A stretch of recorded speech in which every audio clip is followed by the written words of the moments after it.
ओम श्री सद्गुरुचरणकमलेभ्यो नमः। ओम अखंडमंडलाकारं व्याप्तं येन चराचरं तत्पदं दर्शितं येन तस्मै श्रीगुरवे नमः। ओम शंकरं शंकराचार्यं केशवं बादरायणं सूत्रभाष्यकृतौ वन्दे भगवन्तौ पुनः पुनः। नत्वा ब्रह्म च विष्णुं च करपात्रं तपोनिधिं शिक्षागुरुं सुधासिन्धुं श्रीभारतमुपास्महे। ॐ भक्ति भक्ति भगवन्त गुरु चतुर्नाम वपु एक, इनके पद बंदन किए नाशत विघ्न अनेक। परम मंगलमय परमात्मा परब्रह्म अकारण करुणा वरुणालय भक्त वांछा कल्पतरु भगवान की असीम महती अनुकंपा से आज हम लोग प्रथम सत्र हमारा आरंभ होने वाला है। आज हम प्रथम बार ही हम लोग आरंभ करने वाले हैं भगवान का कुछ चर्चा गुणानुवाद। तो बड़ा सौभाग्यशाली हम लोग कि हमारे परम पूज्य गुरुदेव विराजमान हैं, उनके चरणों में प्रणाम। और सभी हमारे धर्म प्रशिक्षु उनके सभी को श्री सीताराम। आज हम गीता जयंती के उपलक्ष्य में कुछ अपनी वार्तालाप करेंगे। तो इस उपलक्ष्य में आए हुए हमारे महानुभाव भक्त प्रेमी सभी को श्री सीताराम। और योग के और जो सप्त सोपान थे उसमें सोपान में जो हमारा 7वां सोपान था सहयोग, उसके विषय में हम लोग चर्चा करेंगे कि योग क्या है। तो उसमें बताया सहयोग कि सहायानाम समूह इति सहायता येन योगेन सर्वे जनाः मिलित्वा सम्यक्तया कार्यं कुर्वन्ति सह सहयोग।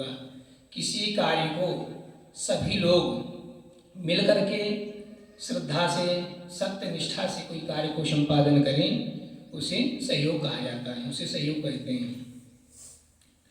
तो गीता में एक श्लोक आया है 3 अध्याय के 20वां श्लोक है कि कर्मणैव हि संसिद्धिमा स्थिता जनकादयः लोक संग्रहमेवापि संपश्यन् कर्तुमर्हसि। अर्थात भगवान श्री कृष्ण गीता में कहते हैं कि सहयोग मुक्ति का साधन है।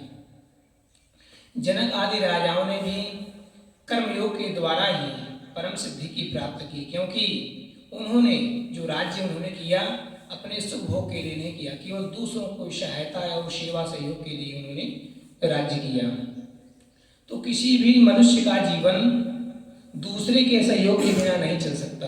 अब कैसे कि जैसे जो हमारा शरीर मिला है वो माता पिता के सहयोग से मिला है, और जो हम लोग शिक्षा आदि प्राप्त करते हैं वो गुरुजनों के सहयोग से हम लोग प्राप्त करते हैं। तो इस प्रकार प्रत्येक मनुष्य दूसरे के सहयोग के बिना नहीं चल सकता हो, और दूसरे का सहयोग का ऋणी भी है, जिसे उतारने के लिए यथाशक्ति तन मन धन से निस्वार्थ सहयोग करने से उन ऋणों से हम लोग मुक्त हो सकते हैं। गीता का एक सुंदर सा श्लोक 3 अध्याय का 9वां श्लोक है कि यज्ञार्थात् कर्मणोऽन्यत्र लोकोऽयं कर्मबन्धनः तदर्थं कर्म कौन्तेय मुक्तसंगः समाचर। हे अर्जुन, भगवान श्री कृष्ण कह रहे हैं अर्जुन से कि हे अर्जुन, निस्वार्थ भाव से सहयोग करना ही यज्ञ है। कर्मयोगी न तो कोई कामना करता है और न ही कोई नाशवान फल ही चाहता है, वह तो मात्र संसार हित सामने रख करके ही कर्तव्य कर्म करता है। एक मानस की सुंदर सी चौपाई है कि सर्वस्य दान दीन सब काहू जहि पावा राखा नहीं ताहू। अर्थात जब ये बालकांड का है चौपाई बालकांड की, और उसको जब भगवान राम जी का जन्मोत्सव मनाया जा रहा था उस समय राजा दशरथ जी ने सुंदर सुंदर वस्त्र आभूषण आदि अन्न आदि का दान कर रहे थे नगरवासियों को अयोध्यावासियों को। और अयोध्यावासी उस उपहार को लेकर के जब भगवान राम के दर्शन करने आते तो भगवान राम के रूप सौंदर्य को जब देखते थे तो उनको देख करके इतना मोहित हो जाते कि जो उनको उपहार मिला वो सब भगवान राम के चरणों में अर्पण कर देते थे। तो और इसी आगे के क्रम में भगवान राम को जब वनवास हुआ 14 वर्ष का और उसके बाद माता सीता का हरण हुआ तो उसमें सुग्रीव की सहायता ली। उसमें बाली, सुग्रीव और हनुमान जी आए, जटायु जी आए और नल नील के माध्यम से पुल का निर्माण हुआ, सेतु का निर्माण हुआ। तो इस प्रकार से भगवान राम ने भी सभी के सहयोग से रावण का संहार करते हुए उसका विनाश कर दिया और विजय की पताका को, ध्वज को फहरा दिया। तो किसकी बल पर? सहयोग की बल पर। इसलिए हम सभी को, प्रत्येक मनुष्य प्राणी को सहयोग अवश्य ही करना चाहिए। इसलिए एक हमारे धर्म संघ वाले गुरु जी एक सुंदर सा श्लोक बोलते हैं कि कुक्षौ तिष्ठति यस्यानं वेदाभ्यासीन जीत्यते कुलानि तारे तस्य 10 पूर्वान् 10 परान्। अर्थात कि जो व्यक्ति जो त्रिकालज्ञ ब्राह्मण हैं और जो सत सेवा में समर्पित हैं, ऐसे ब्राह्मण को जो वेदों का अभ्यास करते हैं, नित्य प्रति षडंग वेद से वेदों का अध्यापन करते हैं, पढ़ते हैं, पढ़ाते हैं, ऐसे गुरुजनों को, ऐसे ब्राह्मणों को अगर वो अन्न का सहयोग करता है, दान करता है, तो बोले कि 10 पूर्वान् 10 परान्, उसके 10 पहले और 10 पीछे सहित स्वयं 21 पुण्यों का उद्धार हो जाता है। तारेत कुलानि तारेत तस्य। इसलिए हम सभी को चाहिए कि सहयोग करना चाहिए, किसी भी प्रकार से सहयोग करें। और हमारे आनंद धाम आश्रम में तो सहयोग का कार्य निरंतर चल ही रहा है, आप देख ही सकते हैं। प्रत्यक्षम किम प्रमाणम, स्वयं ही आप देख सकते हैं। तो इस प्रकार से यहाँ पे चल रहा है कि गोभी विप्रैश्य वेदैश्य सतीभि सत्यवादिभि अलुब्धेन दानशीलैश्य शक्तभिर्धार्यते वही। अर्थात इन 7 चीजों की वजह से हमारी पृथ्वी माता टिकी हुई है। वो 7 चीजें क्या हैं कि गाय, ब्राह्मण, वेद, सती स्त्री, सत्यवादी पुरुष और निर्लोभी मनुष्य और दानशील व्यक्ति, इन 7 की वजह से हमारी पृथ्वी टिकी हुई है। इसलिए हम सबको चाहिए कि किसी भी प्रकार से इन लोगों का सहयोग करना ही चाहिए। तो गाय का संवर्धन कैसे हो रहा है? हमारे आनंद धाम आश्रम में वेद रक्षणा भारती देसी गाय का संरक्षण भी हो रहा है, संवर्धन हो रहा है और सेवा भी हो रही है। और गोभी विप्रैश्य, और विप्र ब्राह्मण का यहाँ पे गुरुकुल में अध्यापन कर ही रहे हैं, पढ़ाई कर रहे हैं, पढ़ रहे हैं। और गोभी विप्रैश्य वेदैश्य, वेद के द्वारा किस प्रकार से नित्य प्रति वेदों का स्वाध्याय कर रहे हैं हम लोग। इसलिए वेद का भी संरक्षण हो रहा है। और सती स्त्री, जो सती स्त्री ऐसी जो हमारी माताएं बहनें हैं, अपने सतीत्व की रक्षा के लिए निरंतर धर्मरत हैं, तो इस प्रकार से सतीत्व की भी रक्षा हो रही है। और सत्यवाद भी, अर्थात जो व्यक्ति सदाचारी है, सत्यवान है, सत्यनिष्ठा से अपने कार्य को संपादित करता है, जिस प्रकार से हमारे आचार्य हैं वो शिष्य को सत्यनिष्ठा पूर्वक श्रद्धा से रोज अध्यापन कराते हैं, तो हमारी सत्य की भी रक्षा हो रही है। अलुब्धैर दानशीलैश्य, अलुब्धैर मतलब जो सेवा कार्य में लगे हुए हैं और बिना लोभ के लगे हुए हैं, ऐसे हमारे अलुब्धि, बिल्कुल निर्लोभी। तो हमारे भी अलुब्धैर मतलब निर्लोभ की भी संरक्षण संवर्धन कार्य चल ही रहा है। शीलैश्य, और शीलवान पुरुष, अर्थात कि जो शीलैश्य, दानशीलैश्य मतलब कि जो दानदाता लोग हैं, जो अपने सत्य से कमाए हुए धन का दशांश भगवान को अर्पण करता है, अर्थात सत्य में लगाता है, जहाँ धर्म का कार्य हो रहा है वहाँ पे लगाता है। ऐसे पुरुष जो दानशील हैं, इन 7 की वजह से हमारी पृथ्वी माता टिकी हुई है।